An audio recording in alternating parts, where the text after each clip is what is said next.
Olá, bom dia, seja muito bem-vindo, seja muito bem-vinda ao Diário Comunidade. No programa de hoje, vamos trazer um alerta e falar de um tema importante, o Dia Mundial Sem Tabaco, 31 de maio. A data foi criada pela Organização Mundial da Saúde em 1987, justamente para a sociedade discutir mais as doenças e mortes evitáveis relacionadas ao tabagismo. De acordo com dados de uma pesquisa do setor de saúde, divulgada em 2021, o percentual total de fumantes com 18 anos ou mais em todo o Brasil é de 9,1% da população, sendo que 11,8% são homens e 6,7% são mulheres.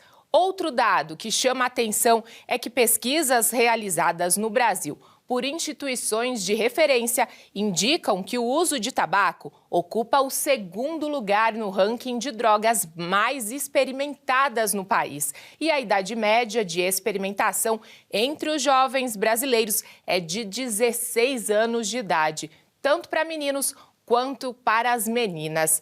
E para falar sobre os perigos desse hábito, eu converso agora no primeiro bloco do Diário Comunidade com o Dr. Rafael Zapata, é oncologista do Centro Oncológico aqui de Mogi das Cruzes. Bom dia, doutor. Muito obrigada por aceitar o nosso convite. Eu passei alguns dados aí preocupantes, né? Começar cedo na juventude, difícil, complicado, né? Sim, é um prazer. Bom dia. Prazer estar aqui, Janaína, falar dessa data tão importante. Realmente é muito complicado, a quantidade de tabagistas no mundo é muito alta e a mortalidade também é muito alta. Só por ano, no mundo, morrem 8 milhões de pessoas decorrentes do cigarro, doenças causadas pelo cigarro.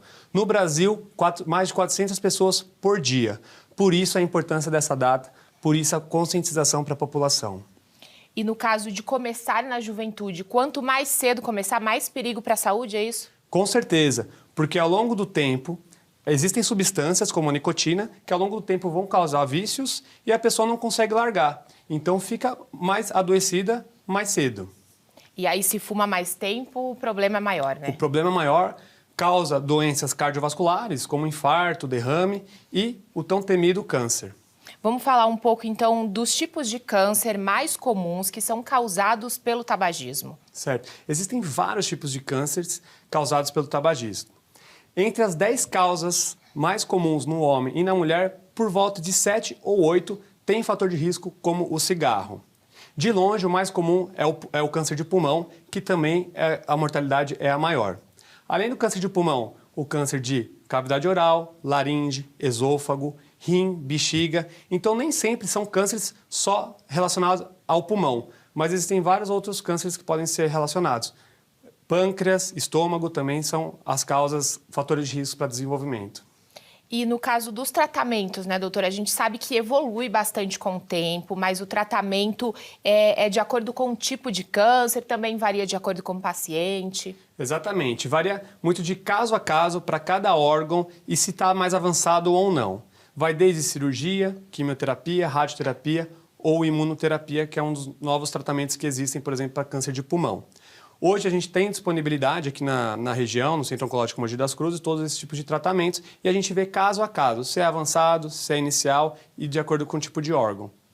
Por isso é importante sempre também, né, tem algum sintoma e sempre ir com frequência ao médico para detectar no estágio inicial. Exatamente. Além de parar de fumar, que diminui o fator de risco, fazer o acompanhamento médico para fazer o rastreamento para outros tipos de câncer e quem fuma há muito tempo também fazer tomografia de tórax de tempos em tempos, a cada 1 a 2 anos. Isso diagnostica numa fase mais inicial, por exemplo, um câncer de pulmão.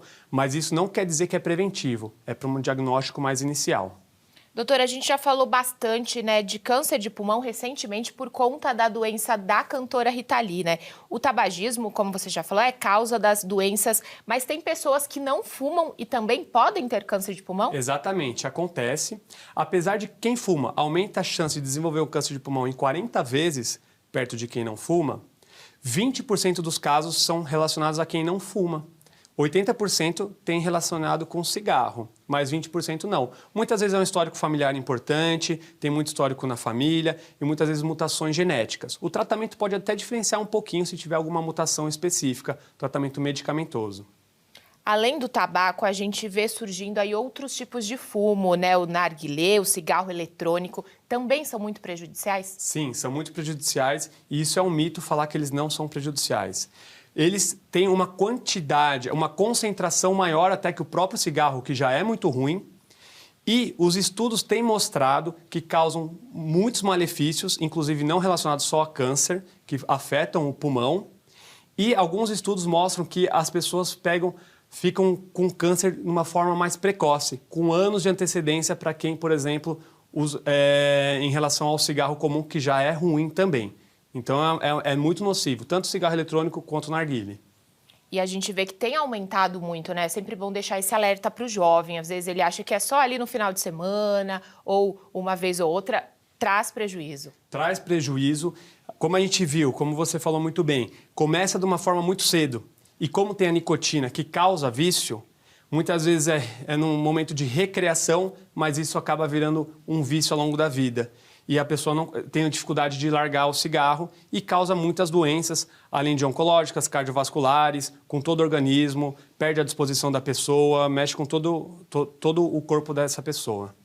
Doutor, quais são os principais sintomas, né, que é preciso ter um alerta e procurar um especialista com relação a câncer mesmo, se a pessoa fuma, né, tem que ficar mais alerta ainda? Exatamente. Principalmente uma falta de ar que vem piorando cada vez mais ao longo das semanas, dos meses, perda de peso de forma inexplicável, queda do estado geral, fraqueza, isso já são alertas para ficar atento.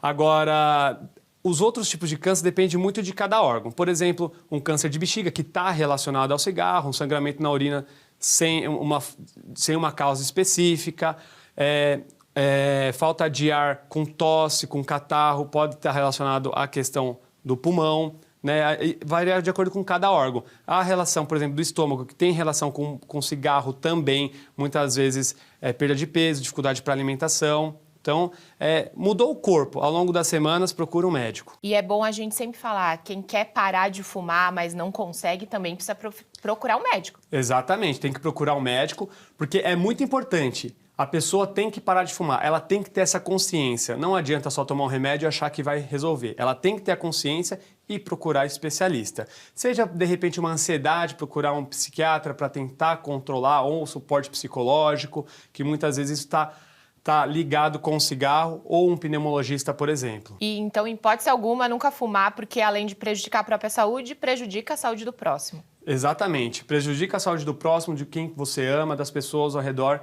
Então, nunca é bom fumar. Certo, doutor, muito obrigada, viu, pelas informações, pelos alertas. Até a próxima. Obrigado, eu que agradeço. Vamos para um rápido intervalo e no próximo bloco a gente fala mais dos aspectos psicológicos para quem quer abandonar o hábito de fumar. É um instante só.